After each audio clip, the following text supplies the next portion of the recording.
ہیں دنیا میں جو آج مل رہی ہیں. اس لیے دنیا کا سب سے بڑا مسئلہ اس وقت پیسہ بنا ہوا ہے کہ جو غریب ہے وہ پیسے والا بن جائے, جو پیسے والا ہے اس کی ارننگ ڈبل ہو جائے, جس کی ڈبل ہے اس کی 4 گنا ہو جائے, جس کی 4 گنا ہے اس کی 8 گنا ہو جائے. تو اس کے پیچھے بھاگ رہے ہیں. اس بھاگنے کو اسلام نے منع نہیں کیا.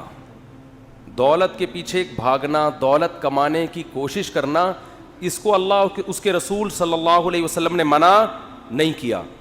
ایک چیز کو منع کیا ہے جو اسلام کے علاوہ کوئی بھی منع نہیں کرتا اس کو, وہ اس حدیث میں اس کا تذکرہ ہے. اس وقت دنیا کا جو سب سے بڑا مسئلہ ہے,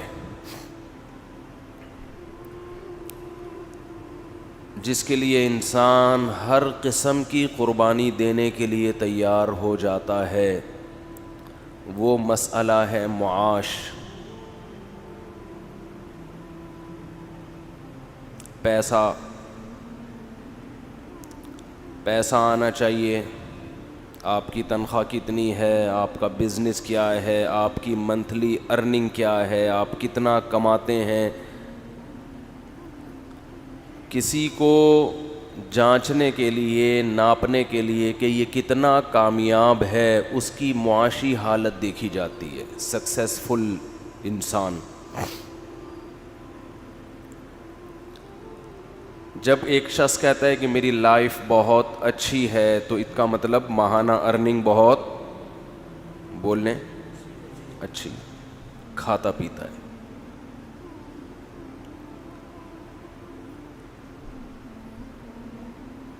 یعنی ایک ایسی چیز ہے جس کی بیس پہ رشتے وجود میں آ رہے ہیں.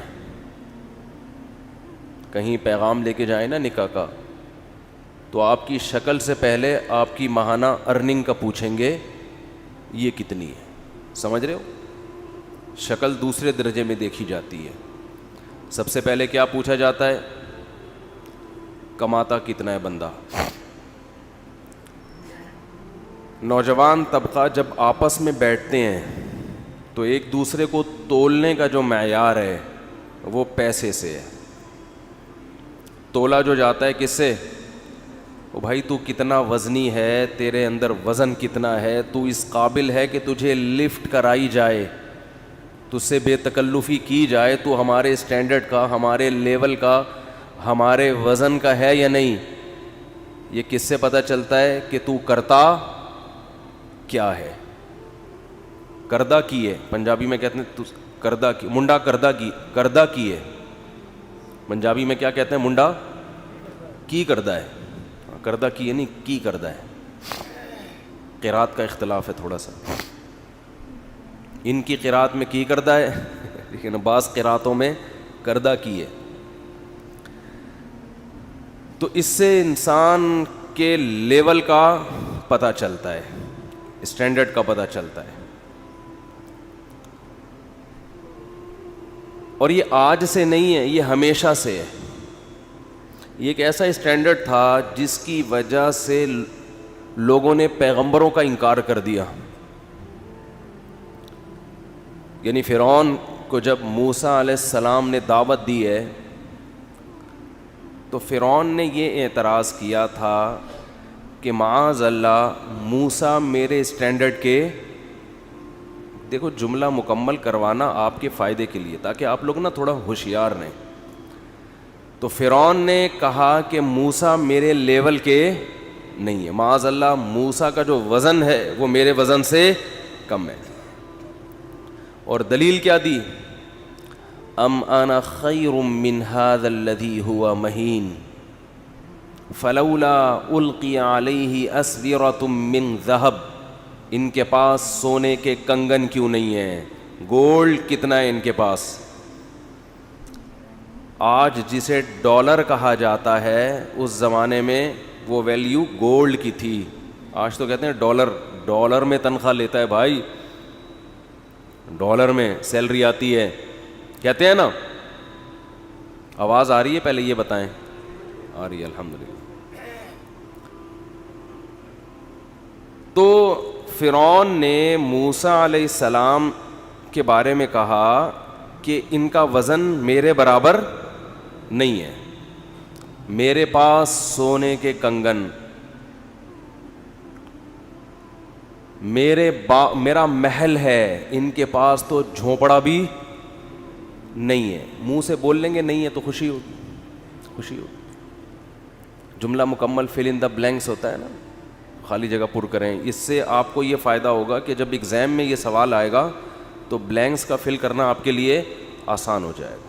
کہیں گے یہ کام تو ہم ہر جمعے کے بیان میں کرتے ہیں, تو یہاں بھی بلینکس خالی ہم اس کو فل کر دیں گے, ورنہ وہیں پہ بیٹھے رہیں گے. پھر ایگزامینر آ کے ڈانٹ لگا کے کہے گا بھائی اس کو خالی جگہ کو پر کرو. ٹھیک ہے نا. تو فرعون سے یہ غلطی ہوئی کہ وہ موسیٰ علیہ الصلاۃ والسلام کے بارے میں کہنے لگا کہ یہ میرے لیول کے, میرے اسٹینڈرڈ کے, میرے پیرالل نہیں ہے, یہ مجھ سے بات کرنے کے لیے میرے لیول کا آدمی ہونا چاہیے. سمجھتے ہو کہ نہیں سمجھتے؟ نوح علیہ الصلاۃ والسلام نے جب اپنی قوم کو دین کی دعوت دی ہے, نوح علیہ السلام نے جب اپنی قوم کو دین کی دعوت دی ہے, تو مالداروں نے حضرت نوح علیہ السلام پر بھی اعتراض کیا کہ آپ ہمارے لیول کے بولتے کیوں نہیں بھائی, نہیں ہیں. دوسرا اعتراض یہ بھی تھا کہ چلو آپ کو ہم قائد مان لیں, سردار مان لیں, لیڈر مان لیں, تو آپ کی محفل میں جو لوگ بیٹھتے ہیں وہ قوم کے غریب ترین لوگ ہیں, وہ ہمارے اسٹینڈرڈ کے نہیں, ان کے ساتھ نہیں بیٹھ سکتے ہم. یعنی جمعے کی تقریر میں مالدار لوگ الگ بیٹھیں گے, غریب لوگ الگ بیٹھیں گے. ہم یہ ہمارے اسٹینڈرڈ کے نہیں ہیں, ان کے ساتھ ہم بیٹھیں گے ہمیں تانا ملے گا کہ یار کیا ٹماٹر والوں کے ساتھ بیٹھے ہوئے تھے, تم رکشے والوں کے ساتھ بیٹھے ہوئے تھے, یہ تمہارا اسٹینڈرڈ ہے, باتیں تو تم بہت بڑی بڑی کرتے ہو, اور کسی موچی کے ساتھ بیٹھے ہوئے ہو, ہے بھائی. تو نوح علیہ السلام کے لیے کوئی مشکل کام نہیں تھا کہ مالداروں کے لیے الگ مجلس, جب وہ درس دیتے تھے تو وہ یہ کر لیتے بھائی ایک پارٹیشن, یہاں قوم کے اونچے اونچے لوگ بیٹھیں گے اور یہاں رکشے ٹیکسی والے, اس زمانے کے جو بھی رکشے ہوں گے. آج کل لوگ بیان میں بیٹھے ہوتے ہیں نا کیڑے نکالنے کے لیے, کلپ نکال لیں گے, بولیں گے دیکھو اس کو پتہ ہی نہیں کہ رکشہ تو بات کی اجازت ہے, یہ نوح علیہ السلام کے زمانے میں رکشے تلاش کر رہا ہے, تو وہ باپ والا قصہ ہو جائے گا. تو نوح علیہ الصلاۃ والسلام پر اعتراض یہ ہوا, نوح علیہ السلام کے لیے دین کی دعوت کے لیے یہ کام بہت آسان تھا کہ بھئی چلو مالدار لوگ اس بہانے دین پر آ جائیں گے, مالداروں کو میں اپنے عام خصوصی مجلس میں وعظ میں الگ بٹھاؤں گا اور غریبوں کے لیے پارٹیشن. بہت آسان تھا. کیا خیال ہے بھائی؟ غریب تھوڑا پیچھے بیٹھ جائیں گے, مالدار لوگ تھوڑا آگے بیٹھ جائیں گے, اس سے دین کی دعوت پھیلتی, لوگ دین میں دھڑ دھڑ داخل ہوتے.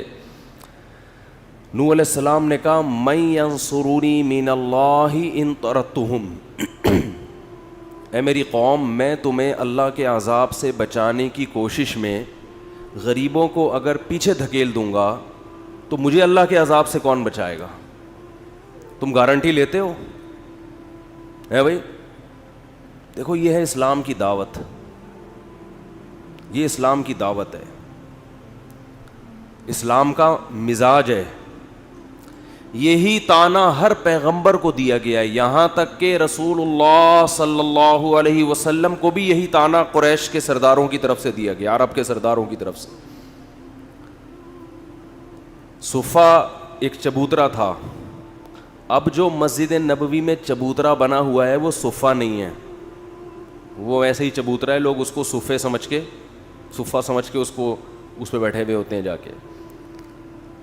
بہرحال صفا ایک چبوترا تھا جہاں صحابہ کرام میں انتہائی غریب, انتہائی مسکین صحابہ اس چبوترے پہ بیٹھا کرتے تھے علم حاصل کرنے کے لیے کہ نبی صلی اللہ علیہ وسلم جب یہاں سے گزریں گے آپ واعظ و نصیحت کی کوئی بات بتائیں گے تو ہم اس کو نوٹ کر لیں گے. اور یہ اتنے مسکین لوگ تھے کہ ایک مرتبہ آپ صلی اللہ علیہ وسلم آئے تو یہ ایک دوسرے کی طرف پشت کر کے بیٹھے ہوئے تھے، کیونکہ ان کے پاس اتنا بڑا لباس نہیں تھا کہ اپنے سطر کو مکمل چھپا سکیں، تو ایک دوسرے کی شرمگاہ پہ نظر نہ پڑے، اس کا حل یہ سوچا کہ ایک دوسرے کی طرف پشت کر کے بیٹھو۔ اتنی غربت، بتاؤ اس سے زیادہ غربت کا کوئی تصور ہے؟ آج کوئی بھکاری آپ نے ایسا دیکھا؟ انتہائی غربت۔ تو رسول اللہ صلی اللہ علیہ وسلم کو عرب کے سرداروں نے کہا کہ ان غریبوں کے ساتھ ہم آپ کی محفل میں بولو نہیں بیٹھے، ان کو یہاں سے چلتا کریں۔ تو قرآن میں اللہ تعالیٰ نے آیات نازل کی، وَلَا تَطْرُدِ الَّذِينَ يَدْعُونَ رَبَّهُمْ بِالْغَدَاةِ وَالْعَشِيِّ، کہ جو لوگ صبح اور شام اپنے رب کو پکارتے ہیں۔ تو میں یہ عرض کر رہا تھا کہ اصحاب صفہ میں رسول اللہ صلی اللہ علیہ وسلم کو یہ طعنہ دیا گیا کہ ان غریبوں، ان مسکینوں کے ساتھ ہم بیٹھنے کے لیے تیار نہیں ہیں۔ تو آپ صلی اللہ علیہ وسلم یہ کر سکتے تھے عبداللہ بن مسعود، حضرت ابو ہریرہ، حضرت بلال حبشی جیسے مساکین کو کہ بھئی تمہارا اسلام میں آنا اتنا ضروری نہیں ہے جتنا عرب کے سرداروں کا، تو تم یہاں سے جاؤ۔ امکان تھا۔ قرآن کیا کہتا ہے؟ وَلَا تَطْرُدِ الَّذِينَ يَدْعُونَ رَبَّهُمْ بِالْغَدَاةِ وَالْعَشِيِّ يُرِيدُونَ وَجْهَهُ، کہ جو لوگ اپنے رب کو صبح و شام پکارتے ہیں، اے محمد صلی اللہ علیہ وسلم آپ کو ان کی اپنی مجلس سے دھتکارنے کی اجازت نہیں ہے۔ اور کیا بلکہ ان کی حوصلہ افزائی کی گئی، انہیں کہا گیا وَإِذَا جَاءَكَ الَّذِينَ يُؤْمِنُونَ بِآيَاتِنَا فَقُلْ سَلَامٌ عَلَيْكُمْ كَتَبَ رَبُّكُمْ عَلَى نَفْسِهِ الرَّحْمَةَ، ہمارے حضرت جب یہ آیت تلاوت کرتے حضرت کی آنکھوں سے آنسو جاری ہو جاتے تھے کہ اللہ کے ہاں ایمان کی کتنی قدر ہے۔ فرمائے جب یہ لوگ آپ کی محفل میں آیا کریں نا، یہ مسکین صحابہ، تو یہ تو طعنے سن کے آ رہے ہیں چاروں طرف سے، تو انہیں یوں کہا کریں کہ دنیا کی نظر میں تمہاری ویلیو نہیں ہے، لیکن جس اللہ نے مجھ پہ کلام کو نازل کیا اس کی نظر میں تمہاری بہت ویلیو ہے۔ کتب ربکم قل سلام علیکم، سب سے پہلے اے نبی آپ ان کو سلام کیا کریں کہ تم پر اللہ کی طرف سے سلامتی ہو۔ کتب ربکم علی نفسہ الرحمہ، اور تمہارے رب نے اپنی ذات پر تمہارے لیے رحم کرنے کو لازم کر لیا ہے، تم پر رحم کرے گا۔ وہ کیسے؟ من عمل منکم سوءا بجہالہ، تم میں سے اگر کسی سے کوئی گناہ ہو گیا، کوئی خطا ہو گئی، انسان بشریت کے تقاضے، بشریت کے مقتضا پر عمل کرتے ہوئے، اور اس نے پھر اللہ سے توبہ کی، معافی مانگی، تو اللہ تعالیٰ کو وہ غفور اور رحیم پائے گا، اللہ اس کی خطا کو معاف کرے گا۔ تمہاری خطاؤں پہ وہ سزا نہیں ہے جو سزا ان لوگوں کی خطاؤں پر ہے جو محمد صلی اللہ علیہ وسلم پر ایمان نہیں لائے۔ تو میں جو آیت لے کے چلا تھا قرآن مجید میں، جو میں نے حدیث پڑھی ہے، رسول اللہ صلی اللہ علیہ وسلم نے فرمایا من کانت الآخرۃ ہمہ جعل اللہ غناہ فی قلبی، یہ حدیث تھی جس کی میں تشریح بیان کر رہا تھا۔ تو میں یہ کر رہا تھا کہ آج لوگوں کو تولا کس طرح سے جاتا ہے اس کی دولت دیکھ کے، اس لیے دنیا کا سب سے بڑا مسئلہ اس وقت پیسہ بنا ہوا ہے کہ جو غریب ہے وہ پیسے والا بن جائے، جو پیسے والا ہے اس کی ارننگ ڈبل ہو جائے، جس کی ڈبل ہے اس کی 4 گنا ہو جائے، جس کی 4 گنا ہے اس کی 8 گنا ہو جائے، تو اس کے پیچھے بھاگ رہے ہیں۔ اس بھاگنے کو اسلام نے منع نہیں کیا، دولت کے پیچھے بھاگنا، دولت کمانے کی کوشش کرنا، اس کو اللہ اس کے رسول صلی اللہ علیہ وسلم نے منع نہیں کیا۔ ایک چیز کو منع کیا ہے جو اسلام کے علاوہ کوئی بھی منع نہیں کرتا اس کو، وہ اس حدیث میں اس کا تذکرہ ہے۔ دیکھو دولت کمانے سے اگر اسلام نے روکا ہوتا تو حضرت عثمان غنی ہوتے. غنی کا مطلب مالدار ہوتے. وہ بولنے پر گورنمنٹ نے پابندی گورنمنٹ یہاں بیٹھی ہوئی ہے, پابندی لگائی ہے بولنے پر گورنمنٹ نے تو پھر کیوں نہیں بول رہے بھائی؟ اگر اسلام نے, ابھی آپ گورنمنٹ میں ہیں نا ماشاء اللہ, اسلام نے اگر بولنے پر اسلام نے اگر دولت کمانے پر پابندی لگائی ہوتی تو آپ مجھے بتاؤ کہ حضرت عثمان غنی ہوتے؟ وہ تو اسلام لاتے ہی غریب بن جاتے نا, پھر تو ان کا لقب ہوتا غنی تھے. غنی ہے نہیں غنی. یہ عامر بھائی بیٹھے ہوئے, ایک لطیفہ انہوں نے نہیں سنا ہوگا تو سنا دیتا ہوں, آپ لوگ تو سن کے پرانے ہو گئے. دھے سے یاد آیا, ایک شخص جو ہے وہ کانچ کے برتن بیچتا تھا بوری میں. بعض لوگوں کی عادت ہوتی ہے ہر چیز کو ٹھوکر مار کے پوچھتے ہیں کہ یہ کیا ہے. عادت ہے نا, ٹھوکر پہلے ماریں گے پوچھیں گے کیا ہے. وہ بیچارہ غریب آدمی کانچ کے برتن بورے میں بند کر کے گلی میں صدائیں لگا رہا ہے. ایک سیٹھ صاحب جن کی عادت تھی ہر چیز کو ٹھوکر مار کے, ان کو نہیں پتا تھا اس میں کانچ کے برتن ہیں, تو سیٹھ صاحب نے کہا بھائی ذرا مال یہاں رکھو. ٹھوکر مار کے پوچھا کیا ہے؟ اس نے کہا ہے نہیں تھا. ہے نہیں تھا, اب نہیں. تو ٹھوکر مارنے سے پہلے دیکھ لیا کریں. تو حضرت عثمان غنی رضی اللہ تعالی عنہ, اگر اسلام میں دولت کمانے پر پابندی ہوتی تو ہم کہتے حضرت عثمان غنی ہیں نہیں تھے, اسلام لاتے ہی کیا ہو گئے؟ غریب ہو گئے, کیونکہ اسلام نے منع کیا پیسہ کمانے سے. ایسا کہیں بھی نہیں ہے. یہ چیز ہے جس میں لوگ فرق نہیں کرتے. کچھ لوگ دین سے دور بھاگتے ہیں کہ یار اگر دین کی طرف آئے تو دین تو پیسہ رکھنے سے منع کرے گا, ہمیں پیسہ کمانے سے منع کرے گا, یہ تو ٹینشن ہے, ہم تو پیچھے رہ جائیں گے. تو رسول اللہ صلی اللہ علیہ وسلم نے اس حدیث میں فرمایا من کانتی دنیا ہمہ, یہ نہیں فرمایا جس نے دنیا رکھی, فرمایا نا جس نے دنیا یا پیسہ کمانے کو ہدف بنا لیا. کس چیز کو ہدف بنایا؟ پیسہ کمانے. پیسہ کسی اور چیز کا ذریعہ ہے, خود مقصد کا ذریعہ تو ہے, خود مقصد نہیں ہے. تو یہ سوچ آج مسلمان کی بن چکی ہے کہ پیسہ جن چیزوں کا مقصد ہے نا وہ ہدف نہیں ہے, بلکہ پیسہ خود مقصود ہے. تو رسول اللہ صلی اللہ علیہ وسلم نے فرمایا من کانت الدنیا ہمہ, جس نے دنیا کو ہم بنا لیا, فکر بنا لیا, ہدف بنا لیا کہ یہی مقصد ہے, تو اللہ اسے 2 سزائیں دیتے ہیں دنیا میں جو آج مل رہی ہیں. فرمایا پہلی سزا یہ کہ جتنی بھی دولت اس کے پاس آ جائے, جعل اللہ فقرہ بین عینیہ, اللہ فقر اس کی نگاہوں کے سامنے کر دیں گے. کیا عجیب بلاغت ہے حدیث میں. یہ نہیں فرمایا کہ اللہ اس کو فقیر بنا دیں گے. بہت سے لوگ پیسے کو ہدف بناتے ہیں اور پیسہ حاصل کر لیتے ہیں, مالدار بن بھی جاتے ہیں وہ, لیکن آپ صلی اللہ علیہ وسلم نے فرمایا سزا یہ ملے گی جعل اللہ فقرہ بین عینیہ, اللہ اس کی آنکھوں کے سامنے رکھ دیں گے فقر و فاقہ. جیسے ایک شخص زندہ ہو, پھانسی کا لٹک رہا ہو, تو اس کی کیا کیفیت ہوگی؟ اس کی حالت تو مردے سے زیادہ سخت ہوگی. ہے زندہ مگر پھانسی کا پھندا اس کے سامنے لٹکا ہوا ہے کہ تجھے کبھی بھی لٹکایا جا سکتا ہے.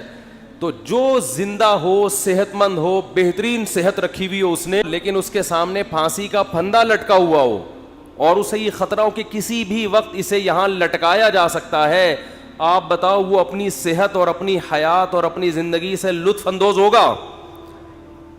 بھئی ایک آدمی نے ڈولے بنا لیے, صحت بنا لی, جم, جاگنگ اور بڑی اچھی خوراک اور کورونا کے ٹیسٹ بھی سارے کلیئر, ویکسین بھی ساری کمپلیٹ, کورس مور فٹ فاٹ, کوئی چھینکے وینکے بھی نہیں آ رہی اس کو. لوگ اس کی حیات اور زندگی پہ رش کر رہے ہیں, یار زبردست صحت ہے بھائی, کیا ہینڈسم اسمارٹ, کیا اسمارٹ آدمی ہے, بہترین, لیکن اس کے سامنے پھانسی کا پھندا لٹکا ہوا ہے اور اسے بتایا گیا ہے کہ کیس چل رہا ہے ابھی, اگر فیصلہ ہو گیا کہ آپ ہو تو پھر اس میں آپ نے لٹکنا ہے. تو وہ کہے گا بھائی لوگ میری صحت کو دیکھ کے خوش ہو رہے ہیں, لیکن خوش تو ہو رہے ہیں, لیکن مجھے پتا ہے کہ مجھ سے زیادہ خوشی میں وہ ٹی بی کا مریض ہے جسے کم از کم یہ اطمینان تو ہے کہ 10 سال سے پہلے نہیں مروں گا. تو رسول اللہ صلی اللہ علیہ وسلم نے فرمایا جس نے دولت کو اصل فکر بنا لیا نا کہ بس میرا ہدف ہی یہی ہے کہ پیسہ کمانا ہے, وہ پیسے سے تو نے کیا کرنا ہے یہ ہدف نہیں ہے. آپ کہہ سکتے ہیں بھائی ہم جو بھی پیسہ کماتے ہیں تو مقصد پیسہ نہیں ہوتا, آگے پیسے سے کچھ چیزیں مقصد ہوتی ہیں, تو پیسہ تو کسی کا بھی مقصد نہیں ہوتا. یہ بات غلط ہے, یہ آپ کہہ تو رہے ہو لیکن حقیقت میں ایسا ہوتا نہیں ہے. اگر چیزیں مقصد ہوتی نا تو چیزیں اللہ نے ہر شخص کو, بنیادی ضرورت کی چیزیں ہر ایک کو مل رہی ہیں. دیکھو رسول اللہ صلی اللہ علیہ وسلم نے فرمایا لو انکم تتوکلون علی اللہ لرزقتم کما ترزق الطیر تغدو خماسا وتروح بطانا. کیا عجیب الفاظ ہیں. آپ صلی اللہ علیہ وسلم نے فرمایا اگر تم اللہ پہ ایسے توکل کرو جیسے توکل کرنے کا حق ہے, توکل کا مطلب اللہ کھلائے گا, کھلانے کی ذمہ داری اس نے لی ہے, ضرورتیں پوری کرنے کی ذمہ داری اس نے لی ہے, ایسے کرنا شروع کر دو, ٹینشن دل سے نکالو. ہر آدمی ٹینشن سے مرا جا رہا ہے نا, پتہ نہیں کیا ہو جائے گا کل, بچوں کی اسکول کی فیسیں بھر سکوں گا نہیں بھر سکوں گا, بیگم کے خرچے پورے کر سکوں گا نہیں کر سکوں گا. چھوڑو بھائی, یہ ٹینشن لینے کی نہیں ہے.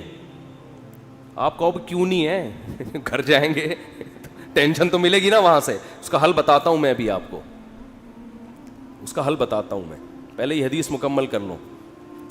تو آپ صلی اللہ علیہ وسلم نے فرمایا اگر تم اللہ پہ ایسے توکل کرو جیسے توکل کرنے کا حق ہے, لرزقتم, تمہیں ایسے رزق ملے گا جیسے پرندوں کو ملتا ہے. فرمایا تغدو خماسن, جب پرندہ صبح گھر سے نکلتا ہے پیٹ اس کا خالی, اسے نہیں پتا آج میں نے ٹماٹر بیچنے ہیں, آج میں نے رکشہ چلانا ہے, کسی ملٹی نیشنل کمپنی میں میں نے میرا انٹرویو ہے, کیا کچھ بھی نہیں. صبح اس کو یہ بھی نہیں پتا ہوتا کس سمت میں جانا ہے میں نے, بس نکلتا ہے اللہ کا نام لے کے. آپ دیکھو یہاں کوے جو ہے نا, کوے, ایک دوست نے ہمیں بتایا کہ صبح سارے کوے یہاں سے سرجانی ٹاؤن کی طرف جا رہے ہوتے ہیں, اور ہم نے دیکھا کووں کے غول, عصر کے بعد مغرب سے پہلے آپ دیکھو گے پورے کوے واپس آ رہے ہوتے ہیں, پتہ نہیں صدر سے, لی مارکیٹ سے, جہاں کے بھی کوے ہیں نا. میں نے تو پہلے سمجھا تھا کہ سرجانی ٹاؤن میں کوئی ویکینسی نکلی ہوئی ہے کووں کے لیے, حقیقت ہے سارے یہاں سے ٹریولنگ کر کے جا رہے ہوتے ہیں. وہ ان کو کہیں وہاں شاید زیادہ کوئی مردار وردار پڑے ہوئے ہوتے ہیں, کچھ کچرا مچرا اور یہ سب چیزیں نا, تو کووں کو مخبری ہو گئی, کووں کو مخبری ہو گئی بھائی لی مارکیٹ میں مال ابھی نہیں ختم, شارٹ چل رہا ہے, ابھی کہاں مال ہے. صبح خالی پیٹ جاتے ہیں اور شام کو چھیچڑوں سے پیٹ ان کے بھرے ہوئے ہوتے ہیں. تو رسول اللہ صلی اللہ علیہ وسلم نے فرمایا تغدو خماسا وتروح بطانا, صبح پرندہ نکلتا ہے خالی پیٹ, شام کو آتا ہے پیٹ اس کا بھرا ہوا ہوتا ہے. آپ کہہ سکتے ہیں کہ صرف پیٹ ہی ہماری بنیادی ضرورت, بول لو نا بھائی, نہیں ہے, پیٹ ہی تھوڑی ہے.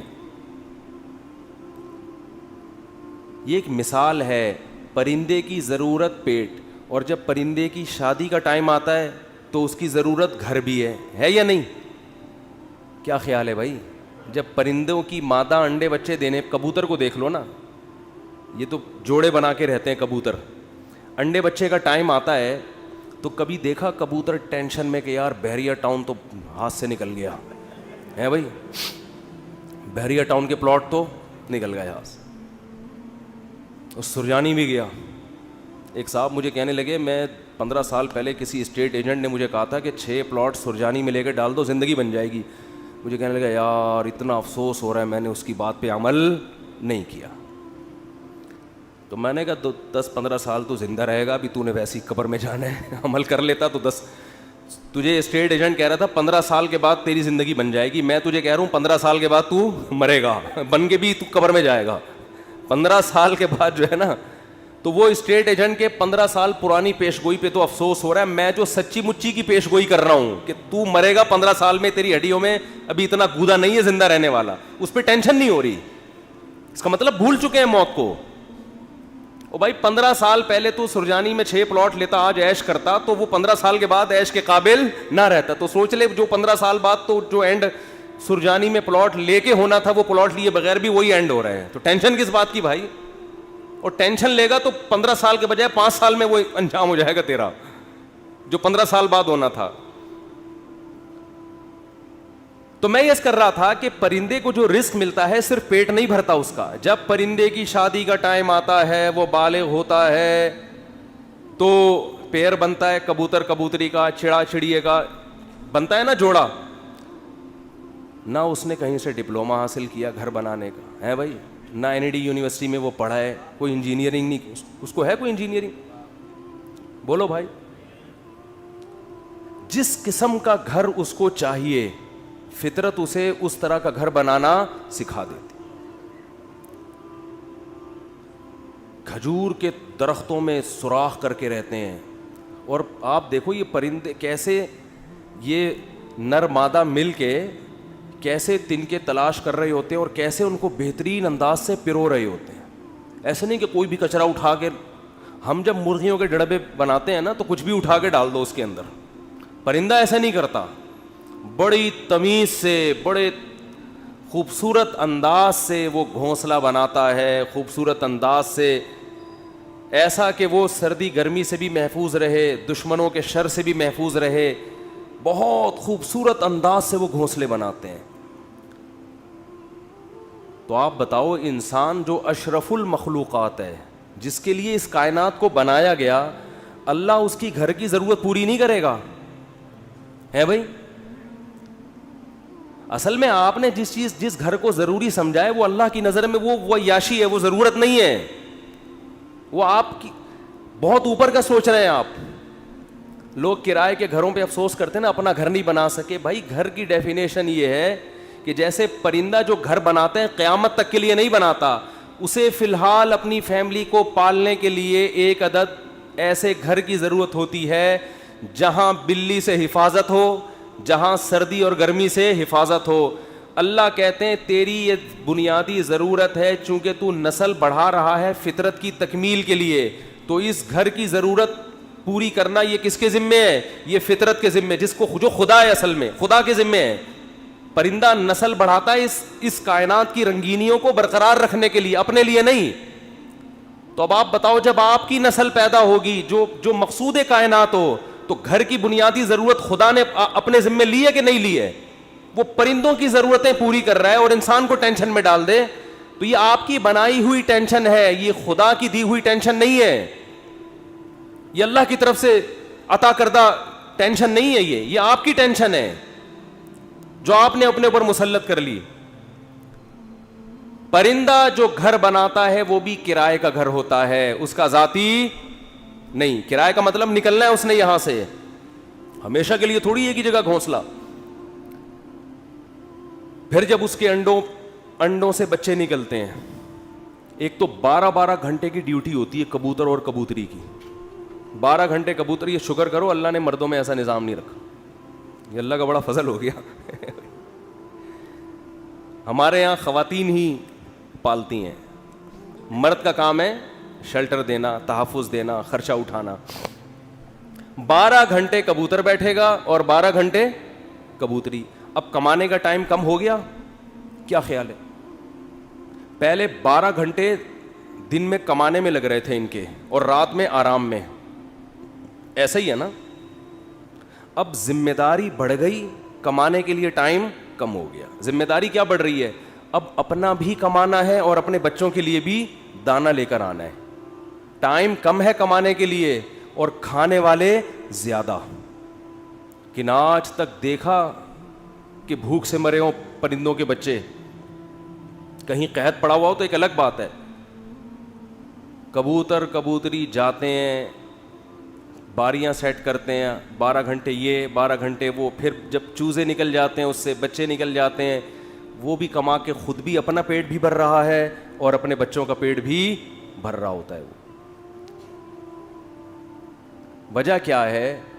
پرندہ ٹینشن نہیں لیتا. اگر ٹینشن لینا شروع کر دیں نا کہ یہاں پلاٹ کیوں نہیں بنا, یہاں گھر کیوں نہیں بنا, تو پرندہ بچے پیدا کرنا ہی چھوڑ دے, جیسے کہ آج گوروں نے چھوڑ دی ہیں. تو خیر میں جلدی سے بات کو سمیٹ کے ختم کروں, وقت پورا ہو رہا ہے. تو رسول اللہ صلی اللہ علیہ وسلم نے فرمایا پیسہ کمانے سے منع نہیں, پیسے کو مسلط کرنے سے منع کیا. ہدف یہ نہ بناؤ. دیکھو پرندہ بھی صبح, پرندہ یہ نہیں کرتا کہ اللہ پہ توکل کرے تو اب گھونسلے میں ہی دھرنا مار کے بیٹھ گیا, میں نے صبح جانا ہی نہیں ہے. یہ کوے جتنے ہیں نا یہ وہیں بیٹھ گئے, لیاری میں بیٹھ گئے اور سرجانی ٹاؤن میں بیٹھ گئے کہ چھوڑو یار اللہ پہ توکل کرنا ہے, رزق خود بخود یہیں آئے گا. اللہ نے کہا نہ تمہیں نکلنا پڑے گا. تو آپ صبح نکلو رزق کے لیے, لیکن تسلی رکھو کہ شام کو انشاءاللہ پیٹ بھرا ہوا ہوگا, میری بنیادی ساری ضرورتیں پوری ہو چکی ہوں گی, اور جب میری اولاد کا ٹائم آئے گا اللہ بچوں کا خرچہ بھی میری جیب میں ڈالے گا. ٹینشن نہ لو کہ 2 بچے ہو گئے تو 3 بچے ہو گئے تو کہاں سے کھلاؤں گا. جس اللہ نے تجھے کھلایا بھائی وہی. دیکھو ماں کی چھاتیوں میں دودھ پہلے پیدا ہوتا ہے, بچہ بعد میں پیدا ہوتا ہے, یہ بتانے کے لیے کہ اس کا پیدا کرنے والا اس کے رزق سے غافل نہیں ہے. ہر چیز میں گوروں کی طرح کیلکولیشن نہ کیا کرو بیٹھ کے. گورے کیا کر رہے ہوتے ہیں, دیکھ رہے ہوتے ہیں میرے پاس ابھی $10,000 ہیں تو ایک بچہ ہو گیا تو اس میں اتنا کیلکولیشن کر کے اتنا بچ رہا ہے, اتنا انویسٹمنٹ کیا, دوسرا ہو گیا تو یہ تو کیلکولیٹر کہہ رہے یہ نہیں ہو سکتا. قرآن کیا کہے گا, او بھائی تو پیدا تو ہونے دے. دیکھو اگر ہم نے یہ دودھ کا پروسیس نہ دیکھا ہوتا تو ہم تو اس ٹینشن میں ہوتے بچہ پیدا ہوگا تو میں تو 2 کلو دودھ اور بھینس کا لگوانا پڑے گا مجھے, میں تو خرچہ نہیں اٹھا سکتا. اللہ کہتے ہیں پیدا ہونے دے, اس کی ماں کی چھاتیوں میں دودھ اسی وقت پیدا کروں گا جب یہ پیدا ہوگا, اس سے پہلے نہیں. ہم کہتے ہیں نہیں پہلے پیدا ہو ہے بھائی, پہلے ماں کی چھاتیوں میں دودھ آئے پھر ہم دیکھیں گے ہاں بھائی آگے ہے دودھ, اب بچہ پیدا ہوگا. اللہ کہتے ہیں نہیں, مخلوق کو آنے دو پہلے, رزق بعد میں آئے گا اس کا. تو اس لیے بھائی رزق کمانا ہے, رزق کی ٹینشن نہیں لینی. اب آپ کہہ سکتے ہو کہ ٹھیک ہے ہم رزق کی ٹینشن نہیں لیتے, کماتے ہیں, لیکن ہم تو دیکھ رہے ہیں کمانے کی کوشش کر رہے ہیں, وہ وسیم بھائی کے پاس تو اتنا پیسہ آ گیا, فلاں کے پاس تو اتنا آ گیا, میں وہیں کا وہیں کھڑا ہوں. ہمارے کزن تھے کیا ہیں, وہ تھے نہ بن جائیں. وہ اکثر کہا کرتے تھے, یہ بات تو کہتے تھے اب نہیں کہتے, اللہ کا شکر اب دیندار ہے, کہتے یار مجھے ٹینشن اس بات کی نہیں ہے کہ میرے پاس پیسہ نہیں ہے, مجھے ٹینشن اس بات کی ہے کہ میرے جتنے دوست ہیں ان کے پاس آ گیا اور میں وہیں کا وہیں. تو یہ ایک مستقل ٹینشن ہے. دیکھو اس کا نبی صلی اللہ علیہ وسلم نے حل کیا بتایا ہے, پرندے کی مثال دی ہے. پرندہ کمپٹیشن میں کبھی بھی نہیں آتا, سمجھ رہے ہیں. پرندہ یہ نہیں کرتا کہ وہ والے چڑیا نے وہاں جگہ اس لوکیشن پہ گھونسلہ بنایا بحریہ ٹاؤن کے قریب اور میں لیاری ندی کے اوپر گھونسلہ, نہ. پرندہ کہتے ہیں میرے لیے, میرے بچوں کی حفاظت کے لیے مجھے گھونسلہ چاہیے, لوکیشن کو وہ زیادہ اہمیت نہیں دیتا. میں دشمنوں سے میری حفاظت رہے, ٹھیک ہے نا, سردی گرمی سے میری حفاظت رہے. میں نہیں کہہ رہا آپ لیاری ندی کے اوپر گھر بنائیں, وہاں تو حفاظت نہیں رہے گی آپ کی, کیونکہ ندی تو ندی ہے نا. تو آپ نے یہ سوچنا ہے کہ مجھے اپنے گھر میں تحفظ کے ساتھ, گھر والوں کے ساتھ رہنے کے لیے چھت چاہیے. یہ چھت اللہ انشاءاللہ میسر کرے گا, چاہے اپنی ہو چاہے کرائے کی ہو, یہ ٹینشن نہیں لینا ہے. یہ ٹینشن کہ میری اپنی چھت ہو کرائے کی نہ ہو, یہ آپ کی بنائی ہوئی ٹینشن ہے. اللہ نے اس رزق کا وعدہ آپ سے نہیں کیا ہے, یہ غریبی ہے, یہ غریبی ہے. بنیادی ضرورت آپ کی سالن روٹی ہوتی ہے نا.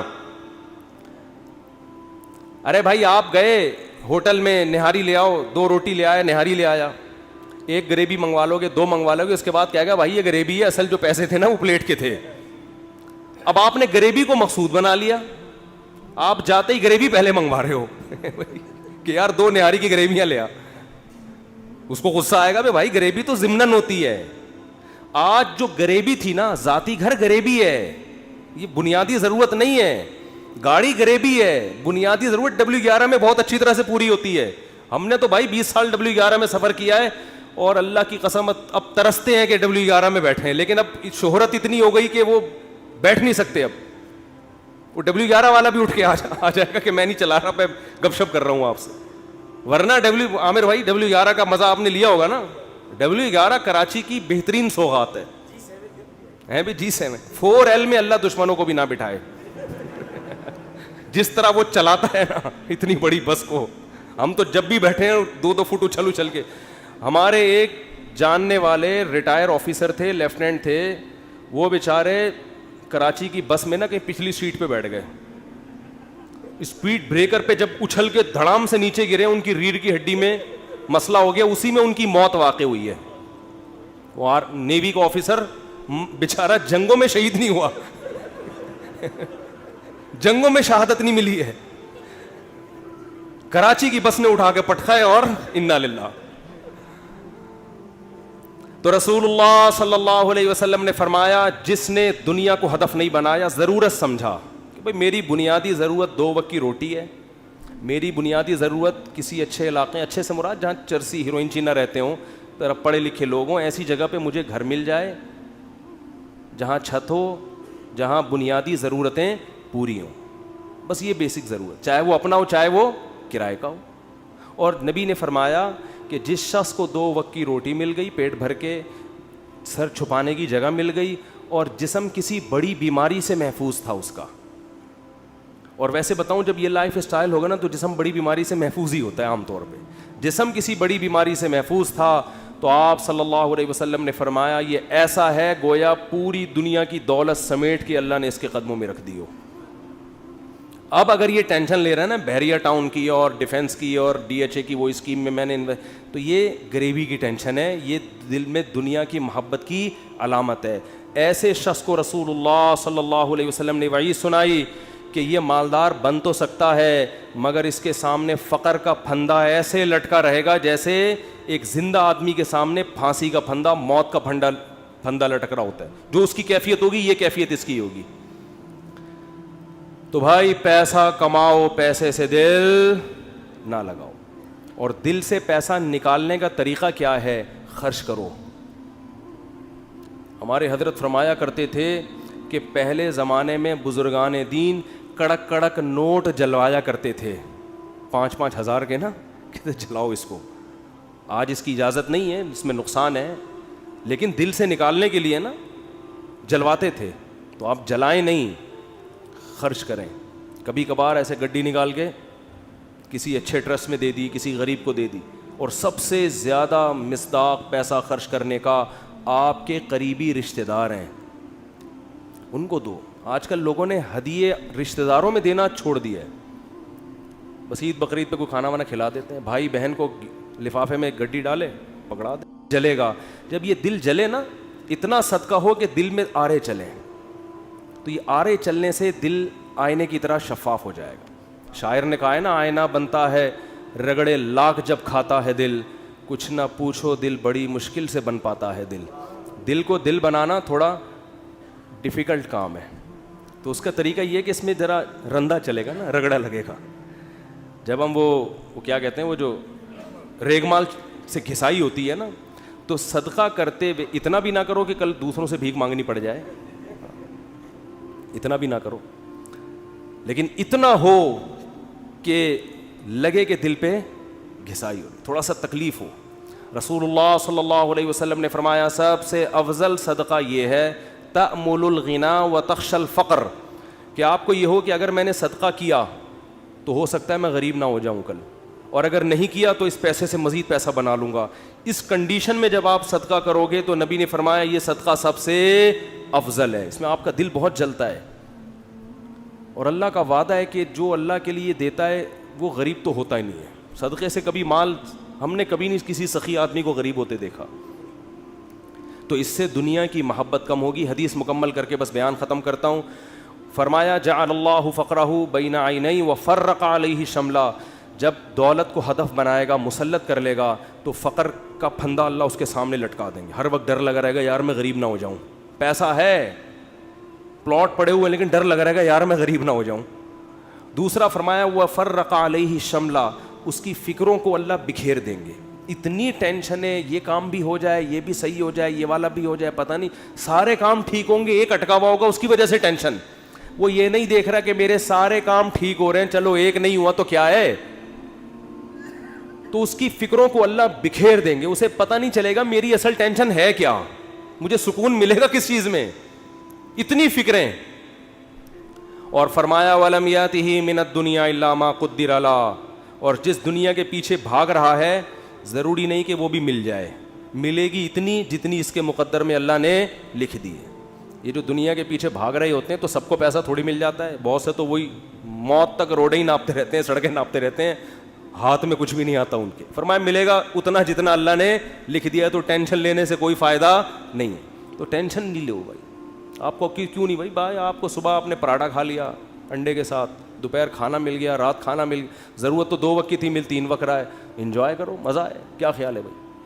ہاں بیگم ٹینشن دیتی ہے, یہ بڑا مسئلہ ہے نا شادی شدہ آدمی.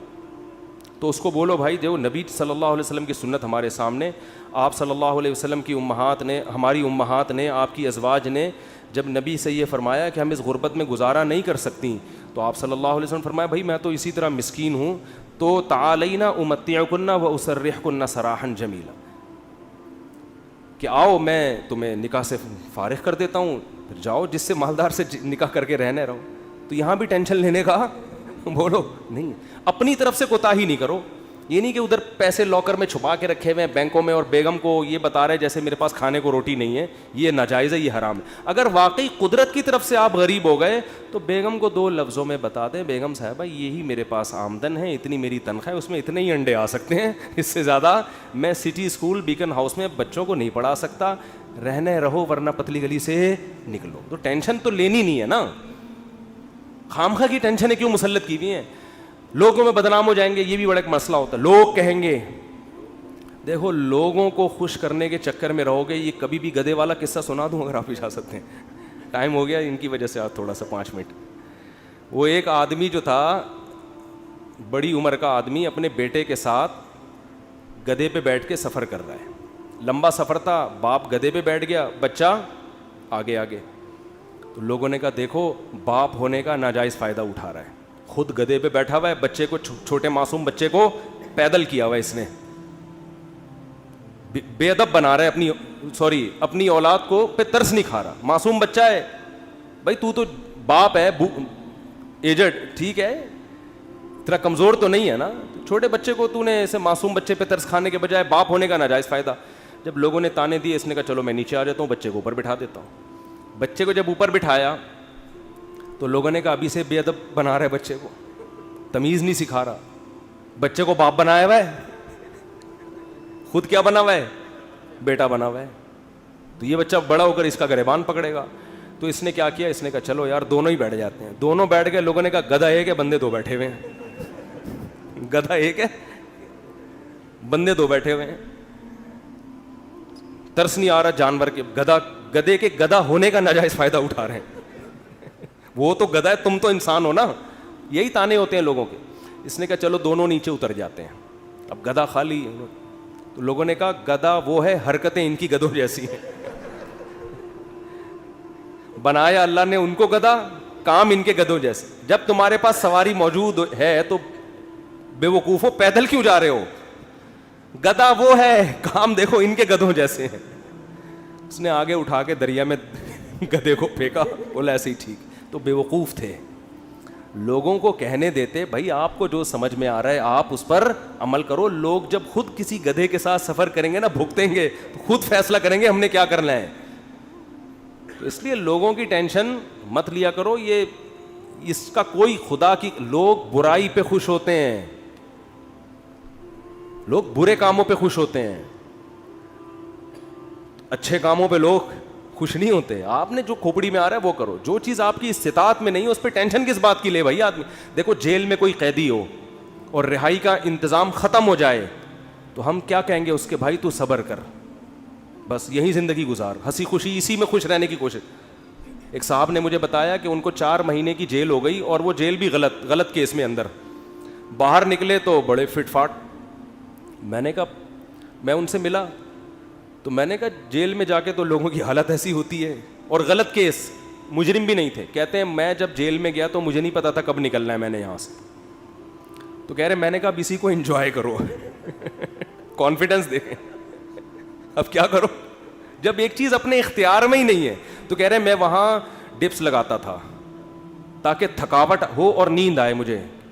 اور اچھا وہ ڈولے شولے بھی نا کافی بن چکے تھے ان کے بڑے. میں نے کہا کیا کر رہے, کہہ رہے بھائی ہم ڈپس لگاتے تھے, اٹھک بیٹھک 400 بیٹھ کے اوپر نیچے, اور اس طرح میں سارا دن. اور کہہ رہے جن لوگوں نے یہ کام نہیں کیا وہ دیواروں سے سر مار مار کے پاگل ہو گئے. وہ تو جو چیز اپنے اختیار میں نہیں ہوتی اس کی انسان ٹینشن نہیں لیتا. بھائی اختیار, غربت آپ کمانے کی کوشش کر لی پھر بھی نہیں آ رہے ہیں تو پھر بھی کوئی سسرال والے, اور سسر اگر تنگ کرے نا, سسر بولیں کہ ہمارے بچے کو سٹی اسکول میں کیوں ایڈمیشن نہیں دلا رہے, ہمارا یہ بھی ہماری بھی تو اولاد ہے نا. ایک صاحب نے مجھے کہا کہ بھائی میرے پاس پیسے ہی نہیں بچتے, انڈے کے پیسے نہیں ہیں میرے پاس, میں بچے کو بیکن ہاؤس میں سٹی اسکول میں کیسے پڑھاؤں. تو میں نے کہا نہیں پڑھاؤ یار, جتنی استطاعت ہے اس حساب سے پڑھا لو. کہہ رہے ہیں سسرال والے تنگ کر رہے ہیں, ساس کا فون آتا ہے کہ کیا کر رہے ہو. تو میں نے کہا ساس کو بول دو کہ میری اولاد ہے بھائی, میں زیادہ اچھا فیصلہ کر سکتا ہوں. کہہ رہے ہیں میں نے جب اپنی ساس کو اور سسر کو یہ کہا کہ میرے بچے ہیں, مجھے زیادہ فکر ہے, تو انہوں نے کیا ہمارے بچے نہیں ہیں یہ, یعنی ہماری بھی تو بیٹی کی اولاد ہے, کیا ہمارے بچے نہیں ہیں. تو وہ داماد مجھے فون کر کے کہہ رہے ہیں کہ میری ساس سسر نے کہا کہ کیا یہ ہمارے بچے نہیں ہیں. تو حضرت اس بات کے آگے میں کیا ہو گیا, خاموش. میں نے کہا یہیں سے تو بات شروع ہوئی تھی, یہیں سے تو بات شروع ہوئی تھی. ان سے کہتے یقیناً آپ کے بچے ہیں, لہذا آدھی فیس آپ اور آدھی ہم دیں گے. زبردست کام ہو گیا, ہٹو بچوں ہو گیا یہ.